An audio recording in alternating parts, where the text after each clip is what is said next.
Revise कर लिया था भाई इसको? गुड मॉर्निंग जी, रिवाइज कर लिया था बच्चे? बोलो। मॉर्निंग। हम्म हम्म हम्म हम्म।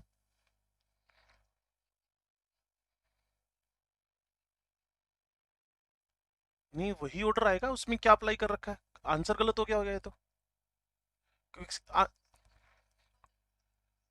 हाँ, तो बोरोन का जो नेचर होएगा वो ज्यादा ही होएगा। उसके बाद एल्यूमिनियम होएगा, क्योंकि बोरोन का ईएनसी ज्यादा है, अच्छा इलेक्ट्रॉन एक्सेप्टर होएगा वो। नहीं, इलेक्ट्रोनेगेटिविटी की बात कर रही हो कि ईएनसी, किसकी बात कर रही हो? हाँ हाँ, इलेक्ट्रोनेगेटिविटी और ईएनसी वैसे भी डायरेक्टली प्रोपोर्शनल है साइमा। नहीं, ईएनसी और वैसे भी ग्रुप नंबर 15 16 17 18 में हमने यही सीखा था, जिसका ईएनसी ज्यादा है वो अच्छा लुईस एसिड है, बिकॉज अच्छा इलेक्ट्रॉन एक्सेप्टर है। तो जिसका सेंट्रल छोटा था वो अच्छे लुईस एसिड थे। नहीं, कंफ्यूजन बना हुआ अभी भी? लो जी, कैटिनेशन अब तक का सबसे धांसू टॉपिक ग्रुप नंबर 14 में। अगर कैटिनेशन करवाना है तो साइज स्मॉल होना चाहिए, ठीक है जी। और अगर साइज स्मॉल है, बात को ध्यान से सुन लो भाई, अगर साइज स्मॉल है तो आपके पास पी पाई बॉन्डिंग इफेक्टिवली हो जाएगी। तो यहां लिख देता हूं इफेक्टिव, साइज स्मॉल है अगर, ठीक है जी।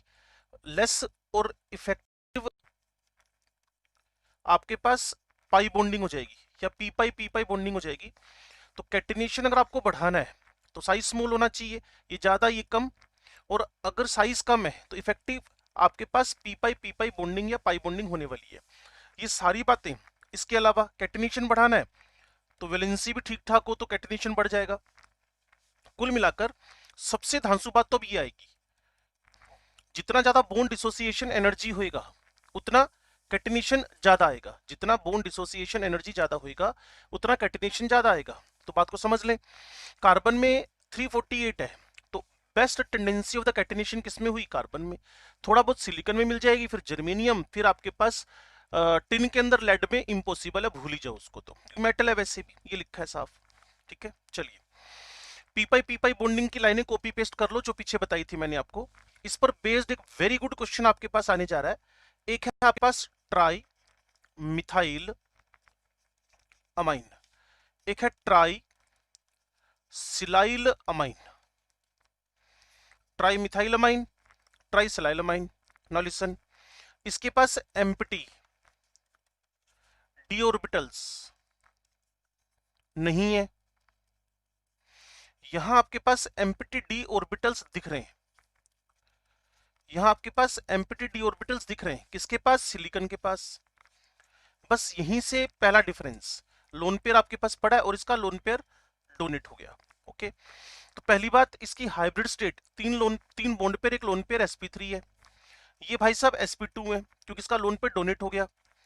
अब इसका लोन पेयर मेंटेन्ड है, तो इसका केबी इससे ज्यादा हो जाएगा। केबी का मतलब होता है बेसिक स्ट्रेंथ, ठीक है। तीसरे नंबर पे आ गए, तीसरे नंबर पे आए तो P pi D pi bonding बिल्कुल नहीं है। इसके अंदर P pi D pi bonding आपको इफेक्टिवली मिल गई, क्लियर है ना? P pi D pi bonding इसमें आपको मिल गई। फोर्थ नंबर पे sp3 with one lone pair हो, चैप्टर का नाम chemical bonding, sp3 with one lone pair हो तो उसका पिरामिडल शेप होएगा। ये भाई साहब sp2 होने की वजह से ट्रायगनल प्लेनर बन गए। बस इसी को फोकस करके सारी लाइनें लिखी हुई हैं, इसी को फोकस करके सारी लाइनें लिखी हुई हैं। ट्राइसलाइल अमाइन sp2 है, प्लेनर है, पी पाई डी पाई है और लेस बेसिक है। sp3 कौन है? ट्राई मिथाइल अमाइन, इसका बेसिक स्ट्रेंथ ज्यादा है, इसमें P pi D pi bonding का लैक कर रहा है, नहीं हो रही है, और ये पिरामिडल शेप है। इसी को फोकस करके बताना क्या चाहता था कि पी पाई बॉन्डिंग कार्बन में पॉसिबल है, लेकिन पी पाई डी पाई ऊपर से नीचे जाने पर, ये देखो, tendency of the silicon to form P pi D pi bond helps to explain the, ये जो मैंने अभी सामने आपके लिखा है, ये सारा भी वही है। अब है फॉर्मेशन ऑफ कॉम्प्लेक्सेस। कार्बन भाई साहब मना कर गए, कहते जी मेरे पास एम्प्टी डी ऑर्बिटल नहीं है, मैं कॉम्प्लेक्सेस का फॉर्मेशन नहीं कर सकता। अब 11वीं नहीं 12वीं पढ़ चुके हैं हम लोग, पता है कि कॉम्प्लेक्स का मतलब क्या होता है, क्लियर, कोऑर्डिनेट बॉन्ड का बनना, सिलिकॉन कैपेबल है। सिलिकॉन का अगर Cl6 बनना बंद कर गया, और आपको ये लाइन बताई थी, अगर कोई 6 में एक एग्जिस्ट कर रहा है लेकिन दूसरा अगर 6 वैलेंसी में एग्जिस्ट नहीं कर रहा, तो उसके पीछे आप सारे बच्चे समझदार हो। उसका रीजन क्या है? Steric hindrance, crowd, 3D crowd. Clear, और ये सब बातें लिखी हैं। सिलिकॉन का F6, टिन का Cl6, Ge का Cl6, टिन का OH होल 6, इनको स्टिनेट टाइप से बोलते रहेंगे, और सबकी हाइब्रिड स्टेट। जब भी बच्चे कोऑर्डिनेशन नंबर 6 हो, तो हाइब्रिड स्टेट के लिए आप ज्यादा समझदार बच्चे हो, क्या हो जाएगी? ऑक्टाहेड्रल वाली sp3d2। ये वो जो मैंने पीछे बताया कि एक एग्जिस्ट कर रहा है दूसरा नहीं कर रहा, तो अगर कोई 6 वैलेंसी में एग्जिस्ट कर रहा है और दूसरा नहीं कर रहा हो, अगर एक 6 वैलेंसी में एग्जिस्ट कर रहा है दूसरा नहीं कर रहा हो, तो साफ सी बात है, steric hindrance is the reason. ये क्वेश्चन अब आप रीड करना थोड़ा सा। इस बार मैंने आपको पहले भी बता रखा है, क्वेश्चन वही होते हैं जो हमारे पास थ्योरी है। जैसे CO स्टेबल है बट SiO नहीं है, तो पाई बॉन्डिंग नहीं हो पा रही। CO स्टेबल है, SiO अनस्टेबल है क्योंकि पाई बॉन्डिंग नहीं हो पा रही। Carbon can't show covalency greater than 4, D नहीं है। what is observed when SiF4 is added to aqueous solution? तो SiF6-2। क्लियर है। CF4 doesn't dissolve in NaF क्योंकि एम्प्टी D नहीं है। देखा आपने, गिना चुने क्वेश्चन के जवाब आ रहे हैं।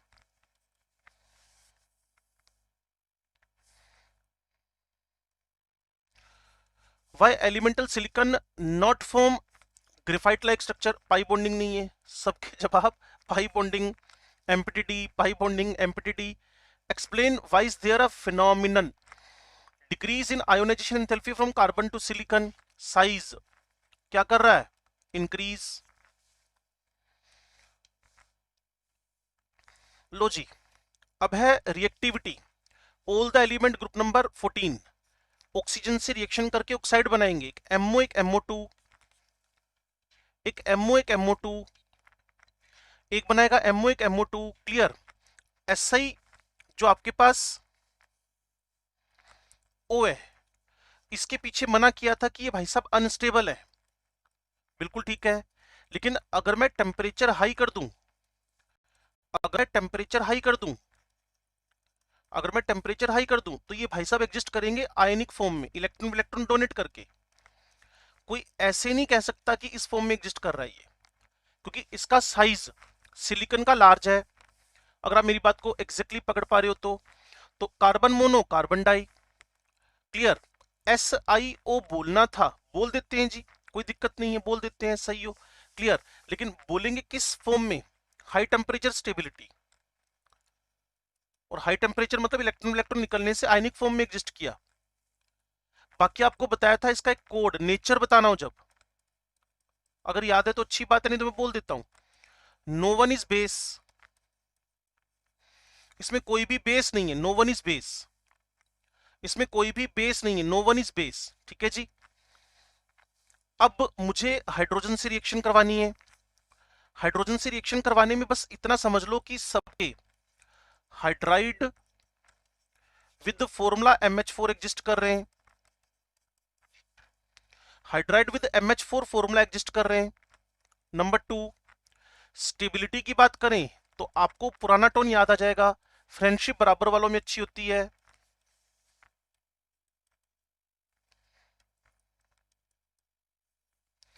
फ्रेंडशिप बराबर वालों में अच्छी होती है, और स्टेबिलिटी मीथेन की ज्यादा है। ये भाई साहब अनस्टेबल है तो हाइड्रोजन रिलीज करने शुरू कर दिए, तो क्या बन गए? Reducing agent. हाइड्रोजन रिलीज करने की वजह से रिड्यूसिंग एजेंट, हाइड्रोजन रिलीज करने की वजह से रिड्यूसिंग एजेंट, ये सारा क्लियर। हाइड्रोजन रिलीज करने की वजह से रिड्यूसिंग एजेंट, क्योंकि बच्चे मेरे से क्वेश्चन पिछले साल कई सारे पूछने आए थे, मुझे क्वेश्चन याद रहता है। क्लियर ना।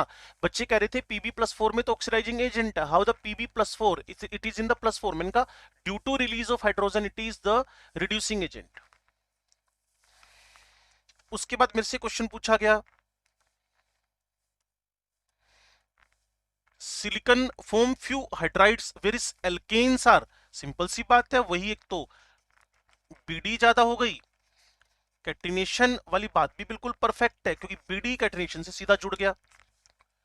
पानी से रिएक्टिविटी है तो कार्बन सिलिकॉन जर्मेनियम, क्लियर, कोई इफेक्ट पानी का इन पे हो नहीं रहा। वैसे भी कोयले को पानी में डाल के रख दो, क्या फर्क पड़ना है उस पे। लेकिन टिन पानी के साथ रिएक्ट करके, वो भी सिर्फ ई नोट नेगेटिव होने की वजह से, ई नोट नेगेटिव होने की वजह से ये भाई साहब SnO2 और हाइड्रोजन रिलीज करने लग गए। और इसी के साथ लेड भी मिला दो। कुल मिलाकर इस पूरे के पूरे ग्रुप में पानी के साथ रिएक्टिविटी में सिर्फ टिन सक्सेसफुली रिएक्शन किया है, और वो भी हीट करने से। कुल मिला के ये सारा ग्रुप भी पानी को लेकर लेस रिएक्टिव है। Carbon silicon germanium tin lead ये सारी लेस रिएक्टिव है, नॉन रिएक्टिव बोल दो एक्सेप्ट टिन। हाइड्रो हेलोजन से रिएक्टिविटी सारे बच्चे समझदार हैं। फॉर्मूला क्या बनेगा, MX4। MX4 में जैसे CCl4 बन गया, SiCl4 बन गया, क्लियर। पीछे जाते जाते PbCl4 बन गया। इधर आप और भी हेलोजन इन्वॉल्व करो तो जनरल फॉर्मूला MX4 है। अच्छा जी, अब ये देख लो, SnF4 PbF4 आर आयोनिक के नेचर तो हो नहीं थे भाई। एक तो मेटल है, दूसरा अच्छा खासा एक स्मॉल नॉन मेटल है और इलेक्ट्रोनेगेटिव है। किसी इलेक्ट्रोपॉजिटिव और इलेक्ट्रोनेगेटिव के बीच में कौन सा बॉन्ड बनता है, आयोनिक। कंपैरिजन किया बस उसने।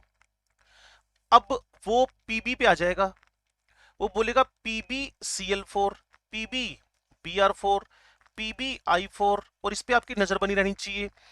सबसे ज्यादा स्टेबल PbCl4 है, ये भाई साहब अनस्टेबल, और ये भाई साहब इस दुनिया में नहीं है।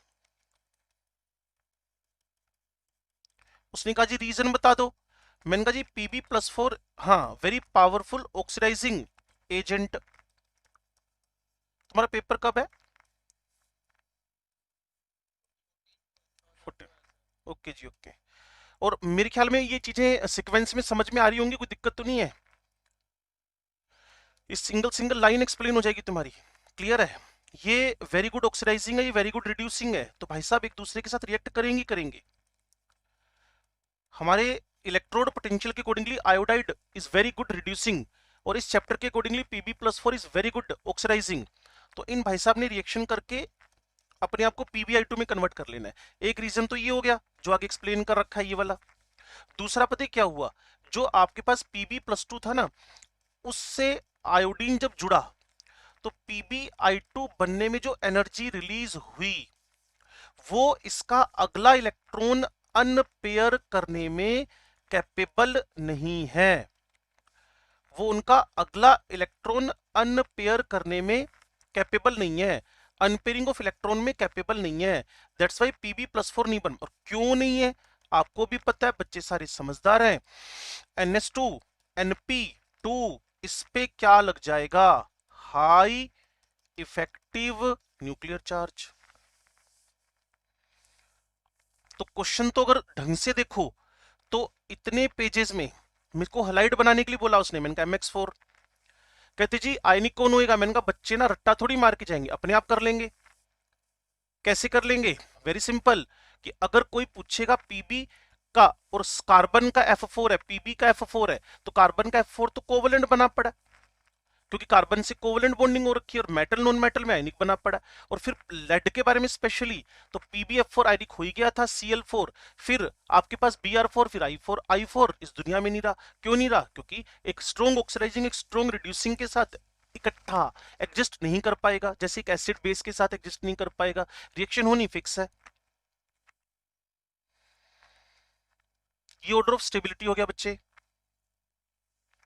अब कॉन्सेप्ट है हाइड्रोलाइसिस का। अगर CCl4 पे पानी डाल दो, ओनली वाटर, प्योर वाटर, तो CCl4 मना कर देगा।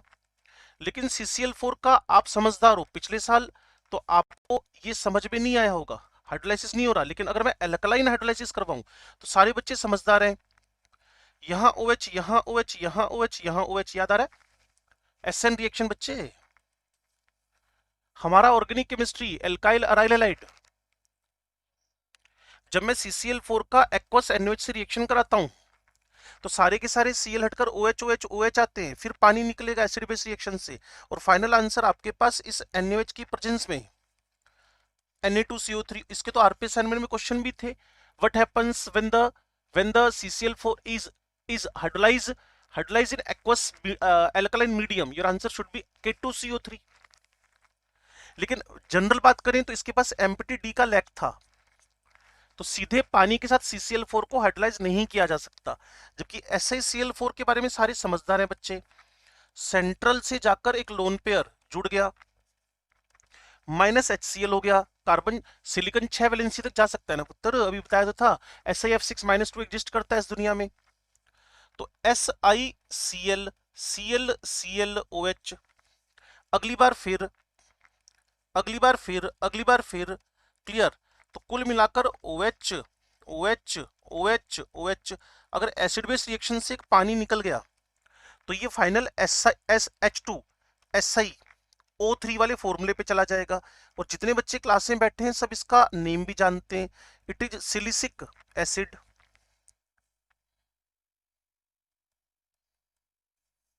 ये जो वाटर निकला ना, सिलिसिक एसिड, इसको पढ़ने की नीड नहीं है। अब इसको पढ़ने की नीड नहीं है, बस सिद्दल मैंने लिख दिया इस पर कि CCl4 का एल्कलाइन हाइड्रोलाइसिस तो करवा सकते हो CCl4 का, लेकिन सीधा हाइड्रोलाइसिस नहीं करा सकते। पानी डालो CCl4 हाइड्रोलाइज हो गया, भूल जाओ।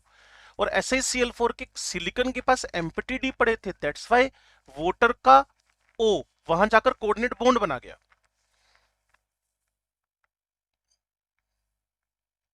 ये सारा वही लिखा हुआ है।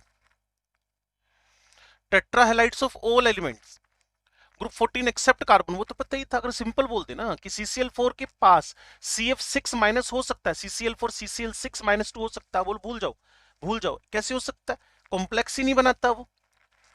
लेकिन सिलिकॉन विलिकन के पास एम्प्टी डी पड़े हुए, तो वो H2SiF6 पीछे जो बताया था वो बना लेगा। हाइड्रोफ्लोरोसिलिसिक एसिड नाम हो गया इसका।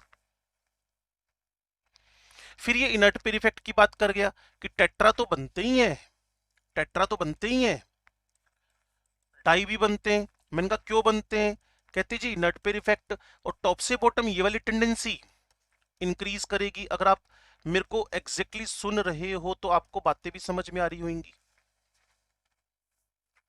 डाइहेलाइड की tendency top to bottom increase कर गई। ये है 29 नंबर क्वेश्चन आपके 11वीं की बुकलेट का, मीन सिनॉप्सिस का। उसने कहा lead four chloride is highly unstable towards heat. भाई inert pair effect is the reason. Lead is not known to form iodide because very good oxidizing and very good reducing agent react to each other. Carbon के allotropes, पहला diamond sp3, दूसरा graphite sp2, तीसरा fullerene sp2। ठीक है जी। It is non conductor, इसमें free electron होने की वजह से कंडक्टर, और ये भी फ्री इलेक्ट्रॉन होने की वजह से कंडक्टर। ये टेट्राहेड्रल है, ये लेयर्ड स्ट्रक्चर है, लेयर्ड स्ट्रक्चर। और ये फुटबॉल जैसा मिलता है C60, या रग्बी जो बॉल जैसा मिलता है C70। जनरल फॉर्मूला C2N है। ग्रेफाइट से तो फुलरीन बनाया हुआ है आप लोगों ने, तो इन दोनों के अंदर बेंजीन लाइक, इनमें इकट्ठा लिख रहा हूं, बेंजीन लाइक एरोमेटिसिटी है। ग्रेफाइट में और फुलरीन में बेंजीन लाइक एरोमेटिसिटी है।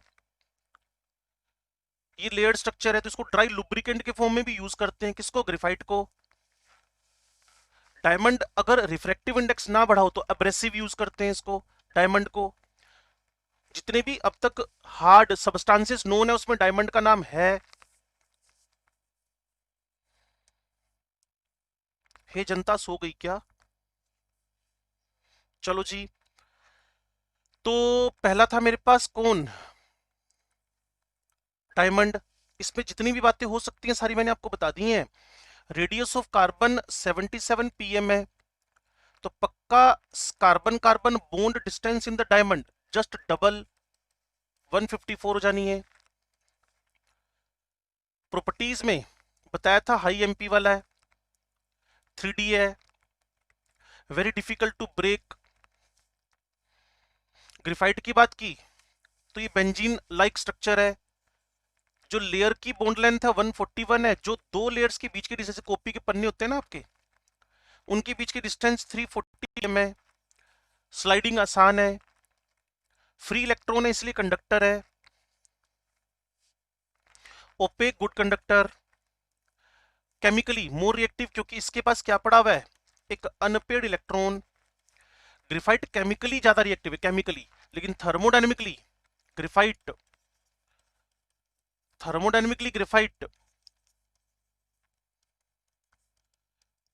मुंह में चाय भर रखी है क्या? हाँ हाँ, तुम्हारे साथ ना ऐसी बात करनी पड़ती है क्योंकि तुम ना डिठे नंबर 1 हो। कार्बन डायमंड है, कार्बन का ग्रेफाइट फॉर्म है। अगर डायमंड की बात करूं तो इससे 395 और इसे 393 रैंडम वैल्यू लिखी है, 2 का फर्क होता है अप्रोक्सीमेट। तो जिसका एनर्जी कंटेंट ऑलरेडी कम है, सुन पा रहे हो, जिसका एनर्जी कंटेंट, आपके भले के चक्कर में मैंने ओवरव्यू साइड किया। मैंने कहा जी पूरा 1.5-2 दिन में मैं इसको एक एक वर्ड पढ़ा देता हूँ जिससे बच्चे आगे कंफर्ट जोन में घूमते रहे ऑलवेज। पी कहते कोई टेंशन नहीं है, चाहे 11वीं का दे दो चाहे 12वीं का दे दो। इतना बड़ा बर्डन कम कर दिया आपका 11th-12th का पी ब्लॉक पूरा, अब आप फिंगर टिप्स पे ले सकते हो। कभी मौका मिले तो किस दिन 12वीं वाला भी पढ़वाएंगे मैनेजमेंट को कह के कि 12वीं वाला पी ब्लॉक भी इनको ना मेरे को 2-3 घंटे में पढ़ाने दो, फिर देखो तुम्हारी बल्ले बल्ले हो जाएगी। कार्बन का जो ग्रेफाइट फॉर्म है, लेकिन वो ज्यादा समझ में आ रखा होगा, ये तो पिछले साल का था ना, बच्चे थे तब छोटे छोटे तुम लोग, मासूम मासूम से, अब तो बदमाश हो गए हो। कार्बन का ग्रेफाइट फॉर्म, इतनी एनर्जी निकली तो जिसका एनर्जी कंटेंट ऑलरेडी कम था, तो इसका मतलब वो थर्मोडायनेमिकली क्या था, स्टेबल। फिर बोल रहा हूं केमिकली ग्रेफाइट ज्यादा रिएक्टिव है, फ्री इलेक्ट्रॉन पड़ा ना पुत्र। और लेकिन जो कार्बन का डायमंड और ग्रेफाइट फॉर्म है बच्चे, तो ग्रेफाइट फॉर्म से एनर्जी कंटेंट कम है, दैट्स व्हाई थर्मोडायनेमिकली ज्यादा स्टेबल। और इसको वैसे भी स्टैंडर्ड स्टेट ऑफ कार्बन मान के चलते हैं। याद आ गया, थर्मो करना है अभी, स्टैंडर्ड स्टेट ऑफ कार्बन मान के चलते हैं इसको। फुलरीन की बात चली, फॉर्मूला मैं बता चुका हूं आपको, क्लियर। ग्रेफाइट वगैरह से बनता है ये, क्लियर। इसको बकी बॉल बोलते हैं C60 को साइंटिस्ट के नेम से। बनाने वाले साइंटिस्ट के नेम लिखे हुए मुझे कोई ज्यादा इंपॉर्टेंट लगते नहीं है, क्लियर। ये मेरे पास स्मोली, ये कर्ल एंड क्रोटो, ये जरूर देख लेना। C60 जो बकी बॉल है उसके अंदर 20 और 12 6 मेंबर्ड और 5 मेंबर्ड रिंग्स हैं, क्लियर है। 6 मेंबर रिंग फ्यूज बोथ, जो 6 वाली है वो 5 से भी जुड़ी हुई है और 6 से भी जुड़ी हुई है। लेकिन जो तुम्हारे पास 5 मेंबर्ड है वो सिर्फ 6 मेंबर्ड को ज्वाइन कर रखी है, ऐसे बनता है ये। यहां 6 मेंबर्ड, अगर आप एग्जैक्टली मेरी बात को पकड़ और सुन पा रहे हो तो ठीक है भाई।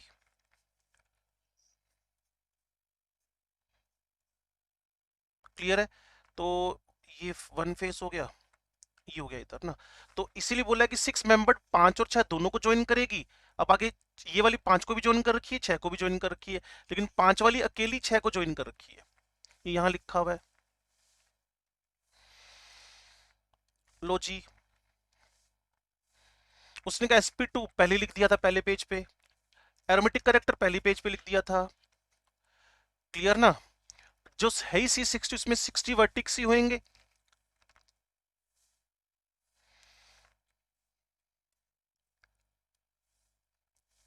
अब यहां एक छोटी सी बात समझ लो, all the carbon atoms are equivalent, sp2 है, और किसी एक पे अगर थोड़ा बहुत स्ट्रेन भी हो जाएगा तो वो इक्वली डिस्ट्रीब्यूट हो जाएगा फुलरीन में।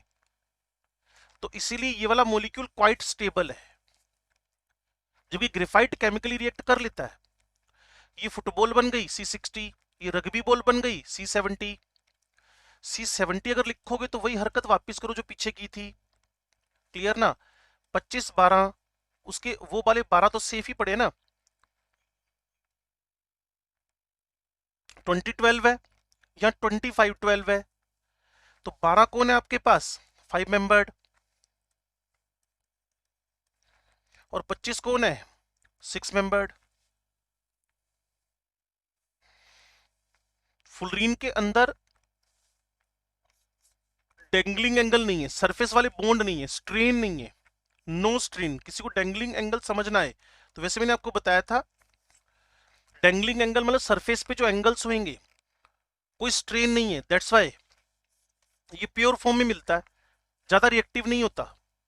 और ये वो thermodynamically graphite is more stable as compared to diamond and fullerene. इनके delta H F heat of formation लिखी हुई है 0, जबकि डायमंड की 1.9, फुलरीन की 38। तो अगर टीडी स्टेबिलिटी देखो,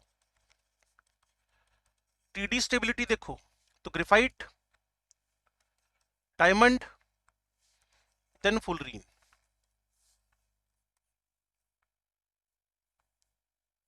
क्यों भाई? लो जी, अब अमोर्फस फॉर्म पे आ गए। अमोर्फस फॉर्म मेरे पास इसकी 3, कोक, चारकोल और कार्बन ब्लैक। बस अमोर्फस फॉर्म है, इससे ज्यादा पढ़ने की नीड नहीं पड़ती इसमें अंदर, क्योंकि सारा कुछ मैंने इसको रीड करके देखा तो आपके लायक मुझे कोई नजर आया नहीं इसमें बात ना। Carbon black is obtain by burning hydrocarbon. अगर तुम्हें ऑर्गेनिक केमिस्ट्री, हाँ पक्का मिलेगी हमें पढ़ने को ना, एल्केन की एक टेबल है, 7 कॉलम है जिसके अंदर, याद आया? उसमें पहला पहला कॉलम ये है कि अगर मैं हाइड्रोकार्बन में मीथेन को limited supply of limited supply of limited supply of oxygen दे दूं, ठीक है, तो कार्बन ब्लैक बनता है, जो टायर वायर रंगने के या फिर वो फोटोस्टेट का कार्बन बनाने उसमें काम आता है। लेकिन काम की बात सिर्फ नाम है इसके, amorphous form Coke charcoal carbon black, enough. इस फोटो को देख के तो क्या मिलेगा तुम्हें? ग्रेफाइट फाइबर, ये यूजेस आ गए हैं, यूजेस पढ़ लो के बच्चे, छोड़ दूं? क्योंकि इस पूरे में ना एक ही बात बोल रखी है जो तुमने ना सरफेस केमिस्ट्री में सीखी है, जो तुमने सरफेस केमिस्ट्री में पढ़ी, activated charcoal adsorbs water, adsorbs ink, adsorbs clear colour material, adsorbs, ऐसे करके लिखा हुआ है ढेरों जगहों पे। बस ये थोड़ा सा ना लाइट कंपोजिट्स बनाने काम आते हैं, ये वाला ठीक है, ये वाला जिसना graphite fibre embedded in plastic material form high strength light weight composites. और उससे फिर तुम सारी चीजें जैसे टेनिस का रैकेट हो गया, क्लियर फिशिंग रोड्स होगी, एयरक्राफ्ट्स हो गए, कैनोइज मतलब बोट्स बनानी हो गई, हल्का मटेरियल ग्रेफाइट मिलने की वजह से। 12 तो इसका एटॉमिक मोलिकुलर वेट ही है, एटॉमिक वेट ही है। और इसमें भी यही बातें लिख रखी हैं एक एक लाइन करके ना।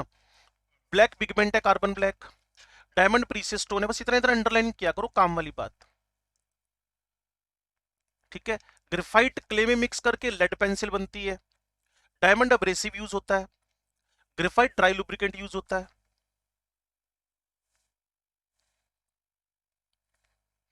एग्जाम्पल नंबर 30 पढ़ना भाई एक बार जल्दी से, आज मुझे जल्दी प्यास लगी पानी की, पढ़ना फटाफट, वैसे क्वेश्चन पढ़ते ही जवाब आ जाएगा।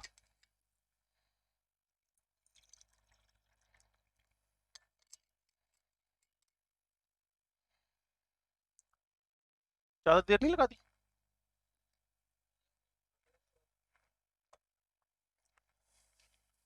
हाँ जी।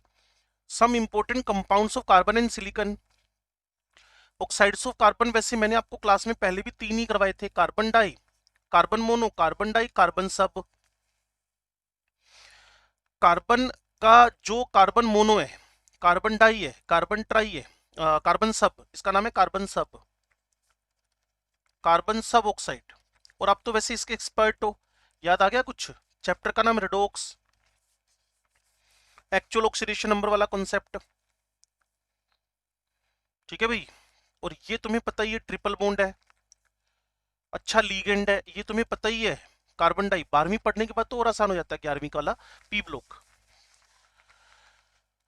लो जी, इनकम्प्लीट कंबशन वो तो पहले भी बताया, क्लियर। तो इसके अलावा फॉर्मिक एसिड का पानी निकाल लो, इसके अलावा जो तुम्हारा वाटर गैस बनाने का प्रोसेस है, कार्बन, ऑक्सीजन, क्लियर है? लिमिटेड सप्लाई बन गया। दूसरा, फॉर्मिक एसिड, याद करो ये तुम्हारी ऑर्गेनिक केमिस्ट्री में था, कॉन्सेंट्रेटेड H2SO4, ये निकल गया इसका वोटर, कार्बन मोनो बच गया। ये था तुम्हारे पास कोक, ये तुम्हारे पास है वोटर, कैसा जी, स्टीम फॉर्म में, इससे तुम्हारी वोटर गैस बन गई CO+H2। तो अलग अलग सोर्स उठाओ, लिमिटेड सप्लाई। फॉर्मिक का कॉन्सेंट्रेट H2SO4 से पानी निकाल दो, कार्बन पे रेड हॉट कोक पे स्टीम डाल दो, सारे हो गए। ये प्रोड्यूसर गैस एयर ले लो, when air is used instead of steam तो प्रोड्यूसर गैस बन जाएगी, लेकिन कार्बन मोनो होएगा उसके अंदर, हमें तो उससे मतलब है। क्यों भाई? ठीक है, तो पीछे जाकर थोड़ा सा इसको इस फॉर्म में लिख सकते हो। यहां तुम्हारे पास कार्बन है और यहां एयर है, वापस यहां पहुंच जाओ, लेकिन यहां तुम्हारे पास क्या हो जाएगी, प्रोड्यूसर गैस। आजकल इन पे फोकस करने लग गए ये लोग, ध्यान कर लेना। पेपर आसान बनाने के चक्कर में जो हाई लेवल की तैयारी करके बैठा होता है उसके लिए वो पेपर गंदा बन जाता है। प्रोड्यूसर गैस, और इससे बन जाएगा वोटर गैस।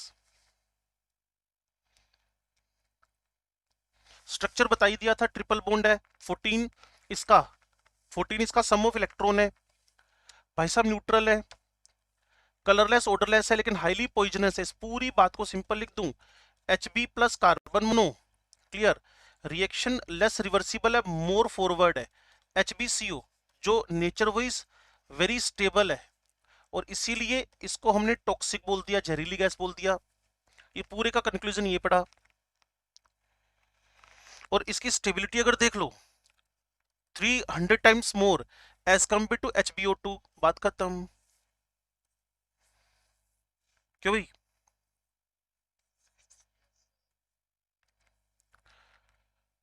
नेक्स्ट क्वेश्चन लिखा, since CO can be easily oxidise to CO2, हाँ बिल्कुल है, क्योंकि लोन पेयर पड़ा हुआ है, इसीलिए इसको बेस्ट रिड्यूसिंग एजेंट की तरह आप यूज करने लग गए। Metallurgy chapter, carbon monoxide is good reducing agent at low temperature and carbon at high temperature. अगर वर्डिंग याद आए तो बहुत अच्छी बात।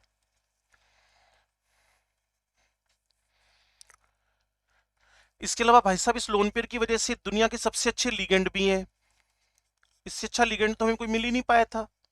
स्पेक्ट्रोकेमिकल सीरीज में सिनर्जिक बॉन्ड भी बनाता है, याद करो। और मोन्ड प्रोसेस में, मेटलर्जी में, तब हो सकता है आपको समझ कम आया हो, लेकिन 12वीं थी ना, कम क्यों आया होगा। क्लियर, टेट्रा कार्बोनिल निकल बनाया, इसको हीट किया, ये लो टेम्परेचर, ये हाई टेम्परेचर है, तो प्योर निकल बाहर आ गया, कार्बन मोनो अलग हो गया, Mond process. Carbon monoxide can easily be oxidise to CO2, इसीलिए अच्छा रिड्यूसिंग एजेंट बन गया, अच्छा लीगेंड है, सिनर्जिक बॉन्ड बनाता है मोन्ड प्रोसेस के अंदर, ये मोन्ड प्रोसेस है बच्चे। इसके बाद इसको हीट करके निकल को अलग, कार्बन मोनोऑक्साइड को अलग कर लो, ये मान लो इम्प्योर है, हो सकता है तुम्हें याद आ भी गया हो सकता है तुम्हें याद ना हो।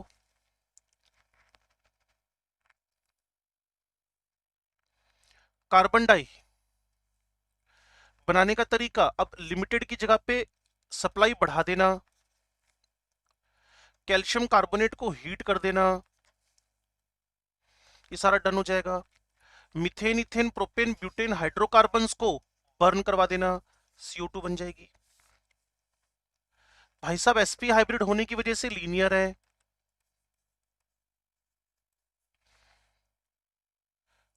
अकेले एडजस्ट करते हैं, म्यू 0 है, कॉमन बातें हैं जिसको काटा जा सकता है, फाइनल राउंड में कोई वैसे भी बात कर ले तो बता देना, लीनियर है, sp हाइब्रिड है, नॉन पोलर है, ये तो पता ही होएगा। एक्सेल करते हो तो कलरलेस ऑर्डरलेस है, और 44 मोलिकुलर वेट होने की वजह से, क्लियर, एयर का मोलिकुलर वेट 29 मोल कॉन्सेप्ट, उससे ये अप्रोक्सीमेट 1.5 टाइम्स हैवी है। और कार्बन डाइऑक्साइड अगर पॉइजनस होती तो हम बात थोड़ी कर रहे होते यार, नॉन कंबस्टिबल है। जैसी कार्बन डाइऑक्साइड बढ़ेगी बर्न होना बंद हो जाएंगी ऑब्जेक्ट्स जो जल रहे होंगे। पानी में घुलती है इसीलिए इससे यूज किया सॉफ्ट ड्रिंक्स बनाने में, सोडा वाटर बनाने में, और जो बना वो डाई।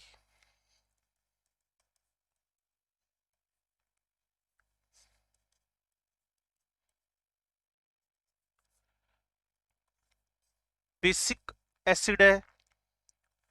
और चैप्टर आयनिक इक्विलिब्रियम, ये सेट पूरा की पूरा H2CO3 और NaHCO3 ब्लड बफर का काम करता है। बफर वो जो पीएच में चेंज होने को रजिस्ट करता हो।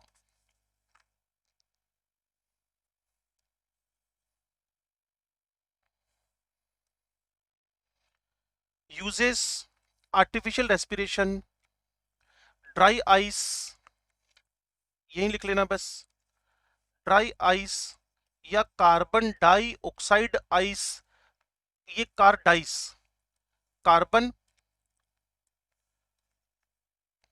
डाई, ये देखो कार्डाइस कर दिया, carbon di ice, carbon dioxide, ये सब मर्ज करके वर्ड बना दिया। फायर एक्सटिंग्विशर सबको पता है, पाउडर बेस भी आते हैं और CO2 भरे भी आते हैं। तो CO2 भरा हुआ वैसे भी बर्निंग को हेल्प करती नहीं ना। ये क्वेश्चन पढ़ना, सिर्फ क्वेश्चन पढ़ना, जवाब अपने आप बन जाएगा।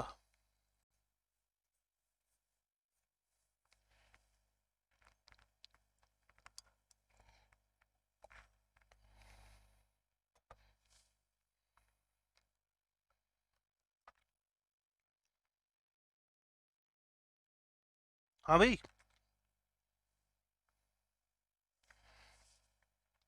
वो एक कोऑर्डिनेट कंपाउंड बन गया भाई। इतना बेटर तुम्हें लिगेंड कहां मिलेगा इस दुनिया में। Carbon monoxide is readily absorbed, carbon dioxide is not ligand. नाम भी नहीं था उसका, और होएगा भी क्यों, इसके पास कौन सा लोन पेयर है, कार्बन डाइऑक्साइड। लो जी, कार्बाइड्स के बारे में डिस्कशन कर लेते हैं। ये लिखा कार्बाइड्स, पहले वाले कोवलेंट, दूसरे वाले आयोनिक, तीसरे वाले मेटेलिक और इंटरस्टिशियल। कोवलेंट, आयोनिक, मेटेलिक और इंटरस्टिशियल। कोवलेंट की बात करूं या आयनिक की बात करूं या मेटेलिक की बात करूं, सबका अलग अलग फीचर होएगा। जैसे कोवलेंट बनाने हैं तो आपके पास पी ब्लॉक एलिमेंट मैक्सिमम इसमें इन्वॉल्व है। आयनिक बनाने हैं तो first day second day maximum इसमें इन्वॉल्व है, मैक्सिमम कह रहा हूं, जनरल बात कर रहा हूं। इसको है तो डी ब्लॉक एलिमेंट इसमें जनरली इन्वॉल्व है। तो जब आयनिक की बात चली तो साफ सी बात है, हाईली इलेक्ट्रो पॉजिटिव होना चाहिए और कार्बन का बिहेवियर नेगेटिव होना चाहिए। तो इस आयनिक का मैंने फर्दर, इन आयनिक का मैंने further on the behalf of hydrolysis with respect to hydrolysis product further classification कर दिया। तो अगर आपको याद हो तो one is methanide, second acetylene से एसिटिलाइड, और लास्ट था आपके पास प्रोपाइनाइड, जिसको आपने अलाइलाइड भी बोला। मिथेनाइड में कौन सी स्पीसीज होगी, C-4। एसिटिलाइड में कौन सी स्पीसीज होगी, C2-2। और प्रोपाइनाइड में कौन सी स्पीसीज होगी, अगर आप समझ पा रहे हो तो C3-4। वहीं आपको बताया था, अगर कोई स्टोक्योमेट्री बन रहा हो, ये जैसे स्टोक्योमेट्री फॉलो कर रहा है, कार्बन का 4 एल्यूमिनियम का 3, तो ये मिथेनाइड है। या फिर जिनके साथ अकेला अकेला कार्बन पड़ा हो, जब दो कार्बन हो तो साफ सी बात है कि वो क्या होएगा, एसिटिलाइड ही होएगा। और ये फिर स्टोक्योमेट्रिकली बना हुआ है, मैग्नीशियम 2 करके ट्वाइस, C3-4, ये स्टोक्योमेट्रिकली बना हुआ है। तो ये प्रोपाइनाइड एलाइडाइड, जब इन पे पानी डालोगे, methane methane, acetylene acetylene acetylene, और इससे क्या बनेगा, प्रोपाइन। सबसे बढ़िया वाला क्लासिफिकेशन यही था, तो प्राइमरी लेवल पे मैंने इसी को करवा दिया। These carbides are formed by strong electropositive लिख चुका हूं, 1 2 13 में थोड़े बहुत मिल जाएंगे, कोइनस मेटल मिल जाएंगे, जिंक कैडमियम मिल जाएगा, लेंथेनाइड मिल जाएगा, वो इकट्ठा बाद में आ जाएगा ना यहाँ पे। जैसे मिथेनाइड की बात कर रहा है,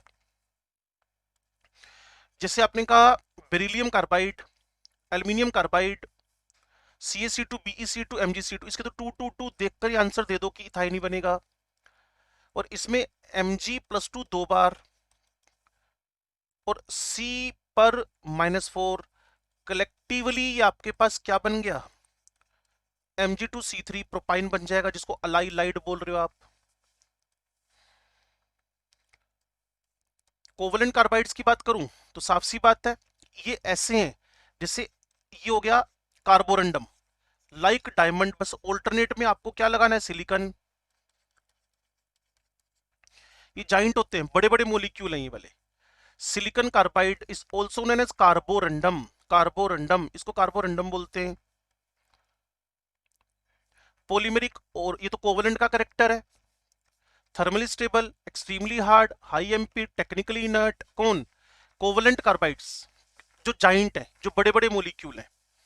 उसमें एक बहुत बढ़िया सा मोलिक्यूल हो रहा है मेरे पास B4C3, इसको नोरबाइड बोलते हो आप लोग ना, ये B4C3 जिसको आप नोरबाइड बोलते हो। Very hard, diamond like structure है। अब्रेसिव का मतलब आप समझते हो, जब तक रिफ्रैक्टिव इंडेक्स नहीं बढ़ाओ डायमंड का, तो वो चीजों को घिसने में, उसको रफ करने में, उसका सरफेस एरिया बढ़ाने में यूज होता है। मेटेलिक इंटरस्टिशियल रिफ्रैक्टरी, मतलब जिसके MPBP ज्यादा हो, कल भी नाम आया था अगर याद हो तो, जैसे WC ड्रिलिंग मशीन की टिप बनाने में यूज होता है। WC is very hard, used in the making drilling and cutting tools. इन्हीं को मेटेलिक इंटरस्टिशियल रिफ्रैक्टरी कार्बाइड्स बोल दिया है। इसके बारे में तो सिर्फ इतनी बात पता है मुझे कि इसका स्ट्रक्चर बना लो, फिर सारी बातें इसको देख देख के बोल दो। 8 मेंबर्ड रिंग बनेगी, हर एक एटम उस 8 मेंबर्ड रिंग के अंदर sp3 हाइब्रिड होएगा।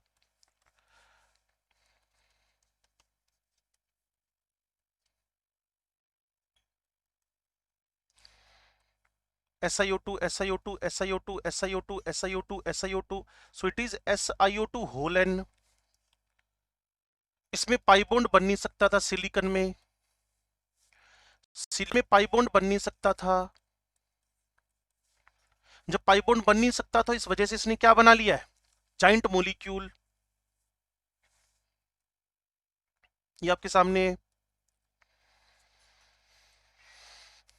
अच्छा खासा स्ट्रॉन्ग बॉन्ड है SiO, तो रिलेटिवली इनर्ट है, हाई एमपी है।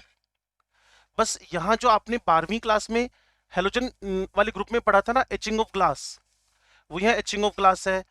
ये आपके पास ग्लास, सिलिका, फ्लोरीन भी और HF भी, दोनों के दोनों कोरोसिव नेचर का एसिड था, आपको पता होगा HF। चैप्टर का नाम P block element, group number कौन था आपके पास, 17। तो ये दोनों रिएक्ट कर लेंगे, और ये बड़ी फेमस रिएक्शन है, चलती भी बहुत ज्यादा है, इंपॉर्टेंट रिएक्शन की कैटेगरी में जाती है ये, एचिंग ऑफ ग्लास। और बाकी ये तो एसिड था, ये बेस था, तो एसिड बेस रिएक्शन होकर सोल्ट वाटर बन गया। अगर पिघला हुआ सोडियम सिलिकेट, ये वाला, क्लियर, इसको पानी के साथ एक्सट्रैक्ट करें तो पोरस बन जाएगा, तो उसको हम कई बार वाटर ग्लास बोलते हैं, फिल्टर विल्टर करने काम आता है ये ना, water glass. Two important amorphous form of silica and silica gel और kieselguhr, silica gel is used in drying agent, और इसको यूज करते हैं फिल्ट्रेशन प्लांट्स के अंदर। ये सिलिका के अमोर्फस फॉर्म है, सिलिका जेल। हमारा सॉलिड चैप्टर का फोटो लगा था एक, क्वार्ट्ज ग्लास, वो तो था आपके पास क्या, क्वार्ट्ज क्रिस्टलाइन। दूसरा वाला फॉर्म कौन था, अमोर्फस।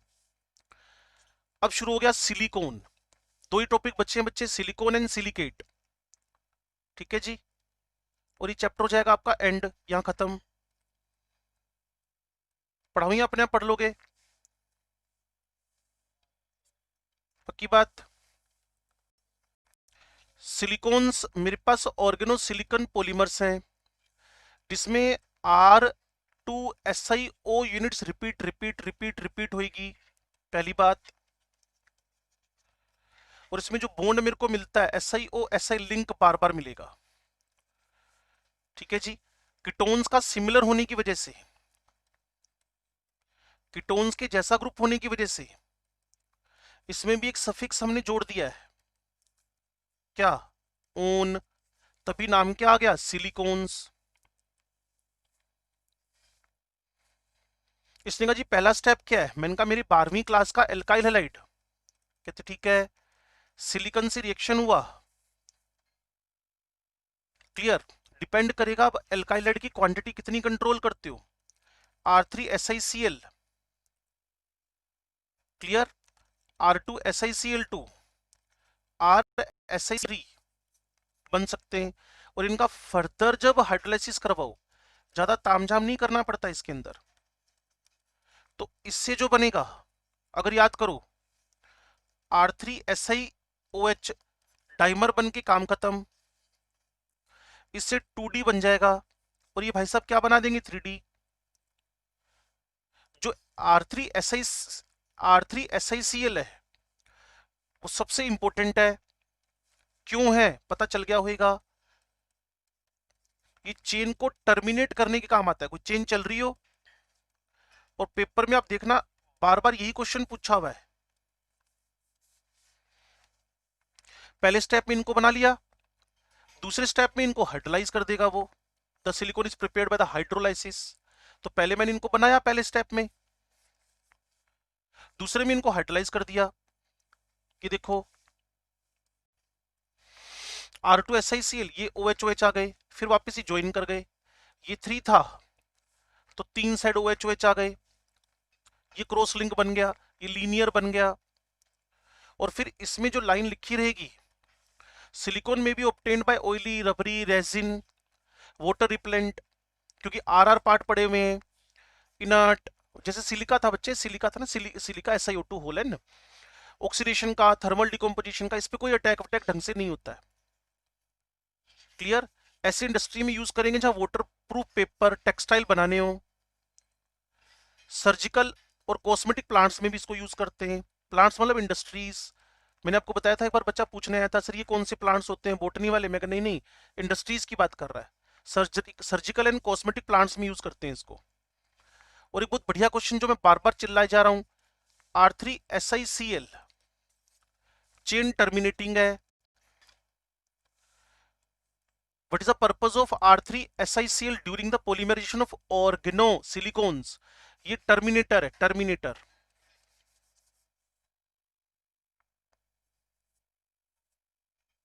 ये सिलिकेट है बच्चे, कौन, एनसीईआरटी में मेरे ख्याल में एक स्ट्रक्चर ही बना रखा है, इसके अलावा तो कुछ दे ही नहीं रखा ना। हाँ, तो सिलिकेट के बस एक बार ना क्लासिफिकेशन सीख लो।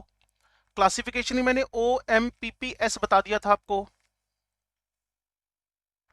याद आ रहा है कुछ। तो मेरे पास O for ortho, no sharing. Classification की बात मैं अगले पेज पे कर लेता हूं। क्लासिफिकेशन किस बेस पे, number of shared oxygens. O no sharing, O for ortho कोई शेयरिंग वेरिंग नहीं है। उसके बाद पायरो, सिंगल शेयरिंग, क्लियर है। फिर आपके पास था साइक्लिक और चेन, CC। इसमें 2 ऑक्सीजन की शेयरिंग हो रखी है। शीट, इसमें 3 ऑक्सीजन की शेयरिंग हो रखी है। फिर था आपके पास सारे के सारे 3D, OPCC3D, इसमें सारे के सारे ऑक्सीजन शेयर हो गए। इसका सबसे बढ़िया एग्जांपल तो आपको पता ही है, कौन, SiO2 होल एंड सारे ऑक्सीजन शेयर हो रखे थे वहां।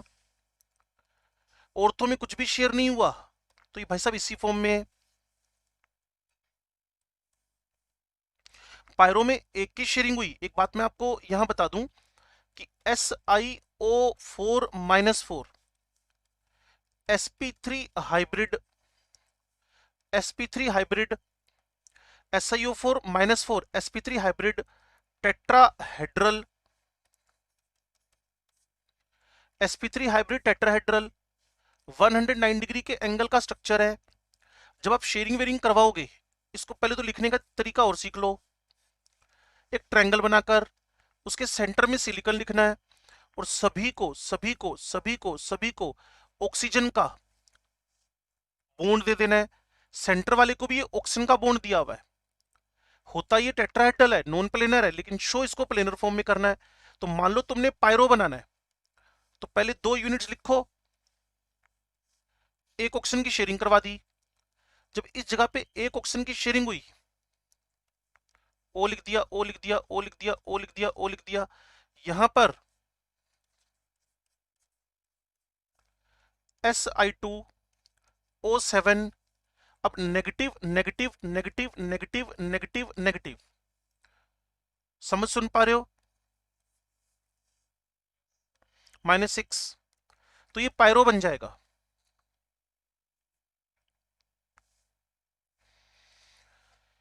ये पायरो दिखा दिया उसने। एक एग्जांपल दे रखा है हेमीमोर्फाइट, जबकि मुझे एक ही बढ़िया लगता है सिर्फ बेराइल। किसके अंदर? साइक्लिक के अंदर।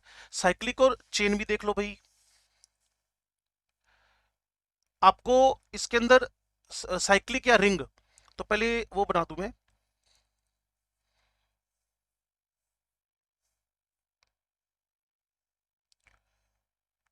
ठीक है भाई, डॉट डॉट डॉट, ये सिलिकॉन को रिप्रेजेंट कर रहा है। उस राउंड सर्कल ओ को रिप्रेजेंट कर रहा है।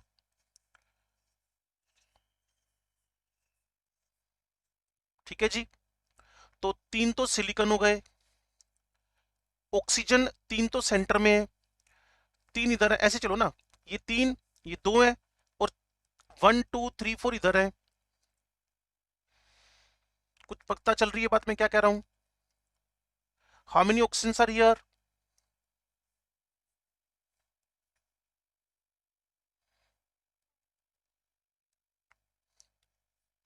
What should be the charge? हाँ, 3 का टेबल ही चलता है बच्चे इसमें, इसीलिए इसने फॉर्मूला लिख दिया SiO3, यहां लिख दिया है -3। क्लियर है? ये वाला -2, मेरी गलती। ठीक है, थ्राइस, तो 396 अपने आप ही हो जाना है। SiO3 -2 का होल थ्राइस। चेन में भी ऐसी चलेगा। अब शीट का फॉर्मूला तो आप बना ही नहीं सकते। टेल्कम पाउडर, जिसको ऐसे हाथ में लेकर ऐसे करते हो ना, स्लाइड करता है एक दूसरे के ऊपर, फिसलता है, टेल्कम पाउडर।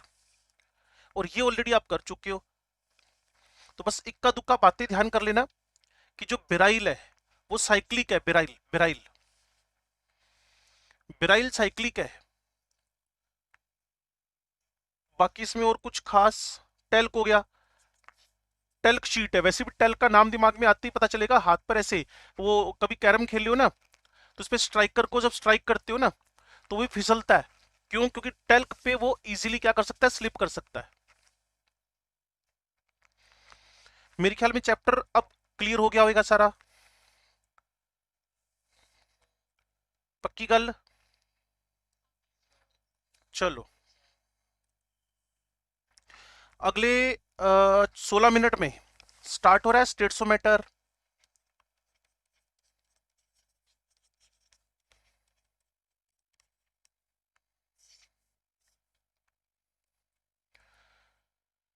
स्टेटसोमीटर, इसमें आपको पता है 12वीं क्लास का सॉलिड भी है, 11वीं क्लास का लिक्विड भी है, जिसको फिजिक्स में ज्यादा पढ़ते हो, विस्कोसिटी, सरफेस टेंशन एटसेट्रा। और गैस, इसको भी फिजिक्स में पढ़ लेते हो और केमिस्ट्री में पढ़ लेते हो।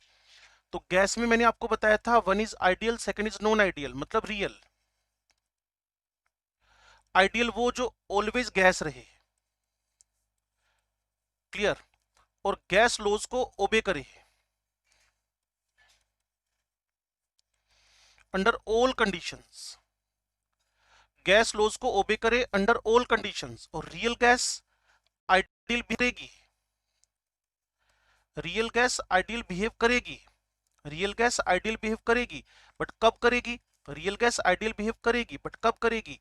जब आपको टेम्परेचर क्या दे रखा हो? हाई, और प्रेशर क्या दे रखा हो, लो, अदरवाइज क्या बन जाएगा, लिक्विफाइड। अदरवाइज रियल गैस क्या हो जाएगी, लिक्विफाई। समझे भी इस बात को। अब मुझे गैस लॉज के बारे में स्टडी करना है। गैस लॉज को एक ही झटके में करना हो तो एक तरीका है आपके पास, P1 V1 N1 T1 P2 V2 N2 T2। इसमें से पहला निकाल दिया, कौन, बॉयल्स लॉ।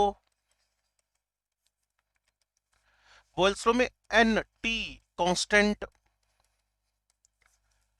क्या बच गया, P1 V1 is equal to P2 V2। कुछ पता चला। इसी को PV इज इक्वल टू क्या लिख दोगे, कांस्टेंट मीन के। और के की डिपेंडेंसी को सारे बच्चे जानते हैं, कांस्टेंट डिपेंड्स ऑन कांस्टेंट। के किस पे डिपेंड कर रहा है, एन पे एंड टी पे। एन कौन है, मोल्स ऑफ गैस। प्रेशर बढ़ेगा वॉल्यूम कम होएगा, तो कंबाइंड गैस इक्वेशन पढ़ लो, उसमें से बॉयल्स लॉ निकालना है। एन और टी कांस्टेंट करो,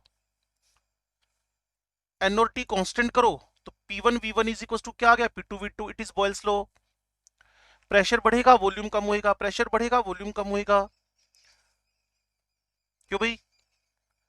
अगर इसके ग्राफ प्लॉट करना चाहते हो,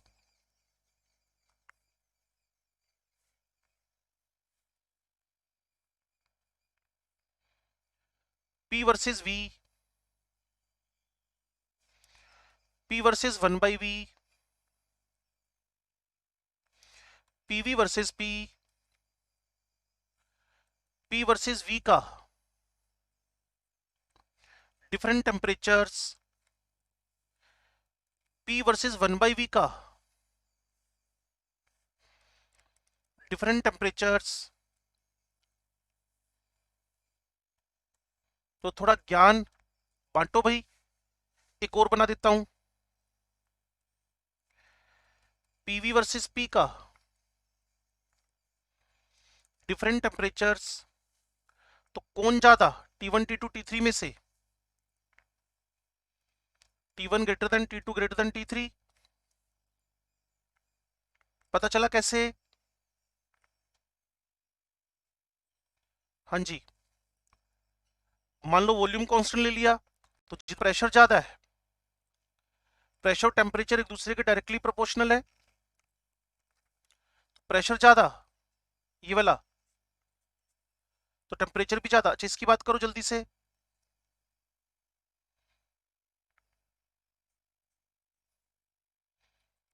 श्योर है। नेक्स्ट में बताओ, PV is equal to NRT में कांस्टेंट कांस्टेंट, जहां पीवी ज्यादा वहां टेम्परेचर ज्यादा। यहाँ पीवी ज्यादा है ना बच्चे, तो टेम्परेचर भी ज्यादा है।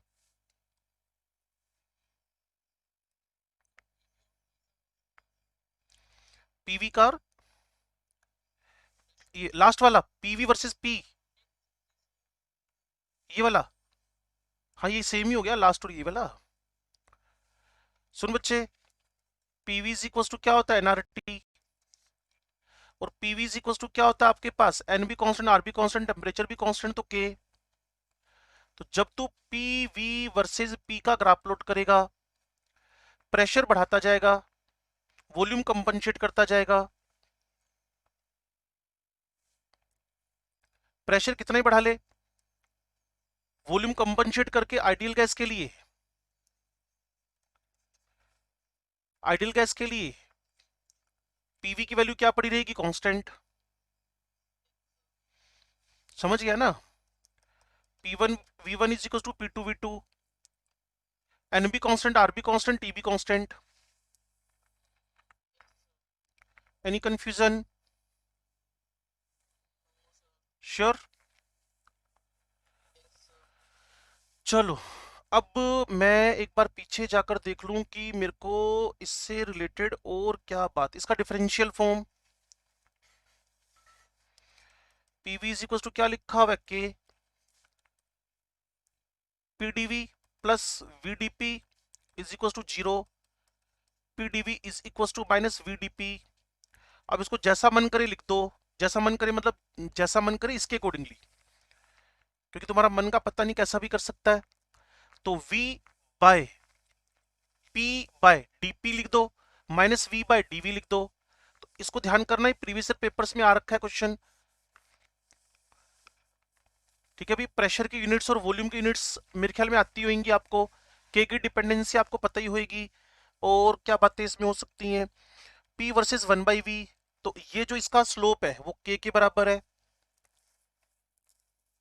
इसमें स्लोप है ही नहीं। और मैंने आपको बताया k की यूनिट डिपेंड किस पे करे, k किस पे डिपेंड करेगा, मोल पे भी। Constant depends on constant. और साथ साथ में एक बात और लिखना ना, यूनिट्स। वैसे नोट्स देखोगे तो पता भी चल जाएगा, k की डिपेंडेंसी, और सारी बातें नोट्स वाली बोर्ड पे रखी रहा हूं। k की डिपेंडेंसी मोल पर भी है, टेम्परेचर पर भी है, और उसकी यूनिट्स पर भी है।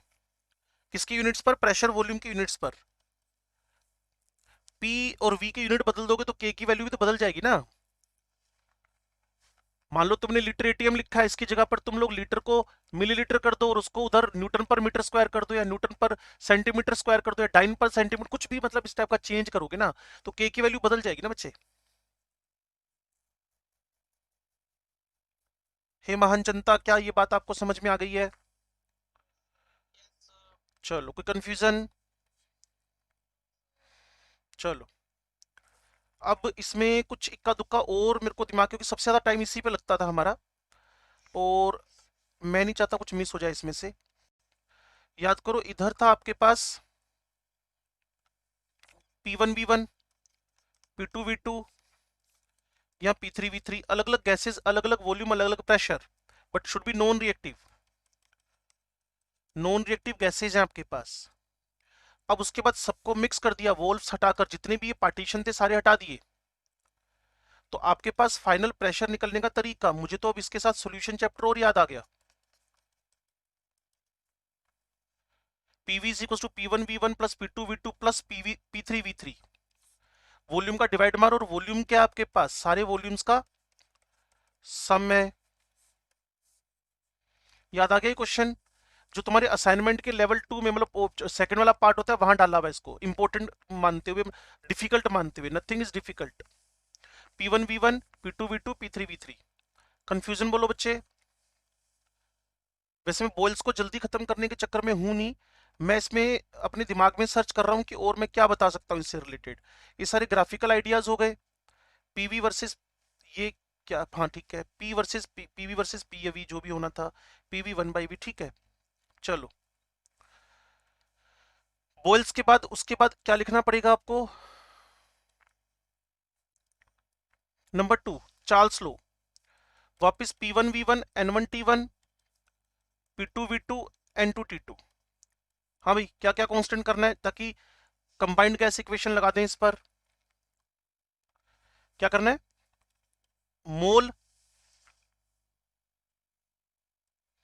मोल एंड प्रेशर, ये दोनों के दोनों क्या कर दिया आपने, कांस्टेंट।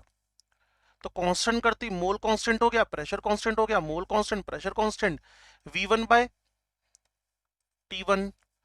V2/T2, और करके ऐसे लिख सकते हो, directly proportional to T। V is equal to KT। K भाई साहब कौन है, प्रोपोर्शनलिटी कांस्टेंट है। के भाई साहब कौन है, प्रोपोर्शनलिटी कांस्टेंट है। के भाई साहब कौन है, प्रोपोर्शनलिटी कांस्टेंट है। प्रोपोर्शनलिटी कांस्टेंट है तो constant depends on constant, N पर, पी पर और यूनिट्स पर। इसकी डिपेंडेंसी है के की।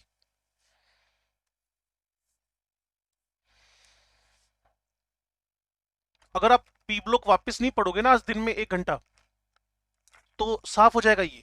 और अगर आज पढ़ लिया तो परमानेंट हो जाएगा, फिर कोई कुछ भी पूछे खट खट खट आंसर आएंगे। इक्का दुक्का आउट ऑफ द बॉक्स, जैसे इक्का दुक्का क्वेश्चन मेरे को ध्यान आ रहे हैं। उसने पूछा हुआ एलोट्रोपी कौन शो कर रहा है, अब एलोट्रोपी कौन शो कर रहा है ये तो याद ही करना पड़ेगा ना, लेकिन ये question out of the box question है, कैसे पता चलेगा उसका? तो उसमें शायद उसका टिन आंसर आ रखा है, कौन शो कर रहा है। तो इन क्वेश्चन को अगर इक्का दुक्का छोड़ दे तो बाकी सब जनरल क्वेश्चन जो आपसे चैप्टर पढ़कर हो जाएंगे। हाँ जी, तो ये डिपेंड किस पे कर रहा है, एन और पी और यूनिट्स, यूनिट्स पे डिपेंड कर रहा है। क्लियर, किसकी यूनिट्स पे डिपेंड कर रहा है, जो कॉन्स्टेंट्स थे आपके पास, सॉरी, वी और टी। ठीक है जी, इसको लिखने का एक तरीका और है मेरे पास, अगर आप समझने में इंटरेस्टेड हो तो। V2 is equal to V not plus V not into T upon 273। इस पर भी छोटा मोटा आपको क्वेश्चन मिल जाएगा। 0 डिग्री सेंटीग्रेड का volume, it is volume at 0 degree centigrade, centigrade volume of 0 degree centigrade.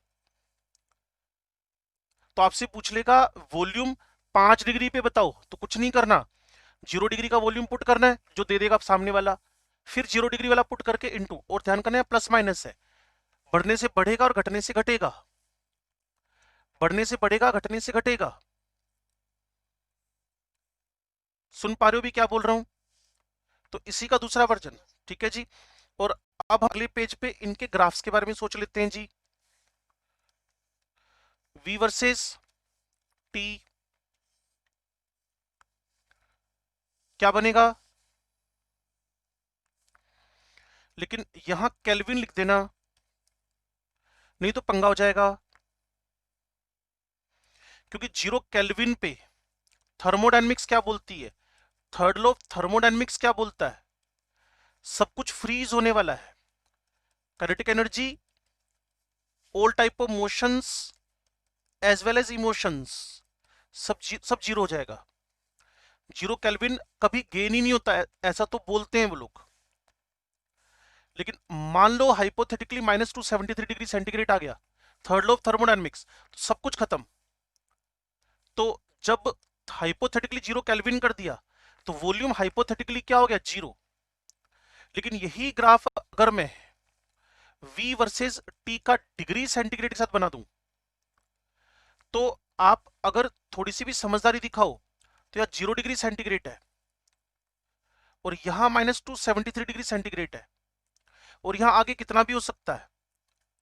तो अगर मैं इस लाइन को रब कर दूं तो मुझे पता है मेरा ग्राफ कहां से उठेगा, इस जगह से। मैंने उस लाइन को वापस प्लॉट कर दिया। अब शायद आपको समझ में आ गया हो कि 0 डिग्री सेंटीग्रेड का जो ग्राफ है, आप 0 डिग्री सेंटीग्रेड का ग्राफ कुछ इंटरसेप्ट के साथ जाएगा, और वो इंटरसेप्ट किसको बता रहा होगा, वी नोट को। वी नोट मतलब क्या, volume at 0 degree centigrade. 0 degree centigrade पे भूलकर भी इन दिनों तो चल रहा है भाई, देखो ना, डिफरेंट सिटीज का न्यूज़पेपर में, मोबाइल के ऐप पे, न्यूज़पेपर के ऐप पे, सब पे ना टेम्परेचर आजकल दिखा रहा होता है। तो 0 डिग्री सेंटीग्रेड पे ये थोड़ी है वहां ऑक्सीजन खत्म हो गई है, CO2 खत्म हो गई है। 0 डिग्री सेंटीग्रेड पे गैसेस का वॉल्यूम 0 नहीं होता है, लेकिन 0 केल्विन पे ये कंसीडर हो सकता है हाइपोथेटिकली। क्यों? क्योंकि सब सीज हो गया है, खत्म हो गया है, मोशंस खत्म हो गई हैं। V वर्सेस T का और V versus T degree centigrade का हो सकता है ग्राफ हाइट आपको दोनों समझ में आ गए हो, क्यों भाई V directly proportional to T चल रहा है भाई। अब V बाई T,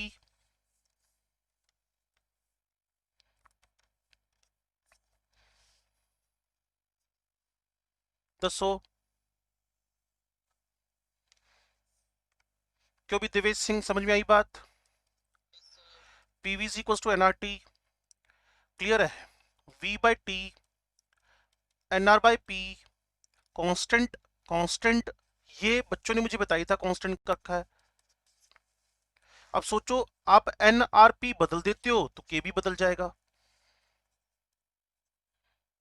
R बदल नहीं सकते, NP बदल सकते हो, तो उस पर डिपेंडेंसी पीछे बताई दी थी आपको। V बाई T की वैल्यू NR बाई P, बोलो जी बोलो। चलो अब आप अगर ये graph V versus T different pressures पे बना लो,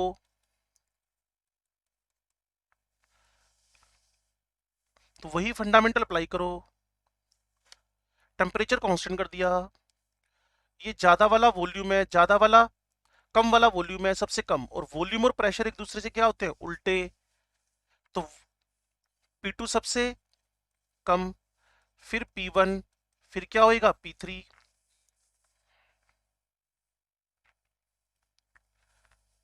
बात क्लियर हुई है? बस इसी की नकल हम अगली क्लास में कर लेंगे। नकल अगली क्लास मतलब जब भी लगेगी, 10 को लग रही है ना शायद।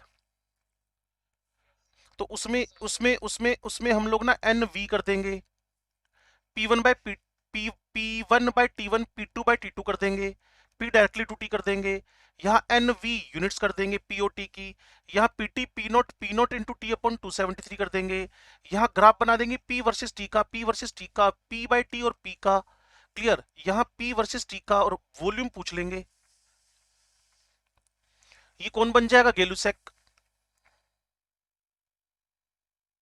ठीक है, चलो मिलते हैं अगली क्लास में। पी ब्लॉक पे तुमने मेरे से प्रॉमिस किया है तुम 1 घंटा उसको लाइन टू लाइन रिवाइज करोगे।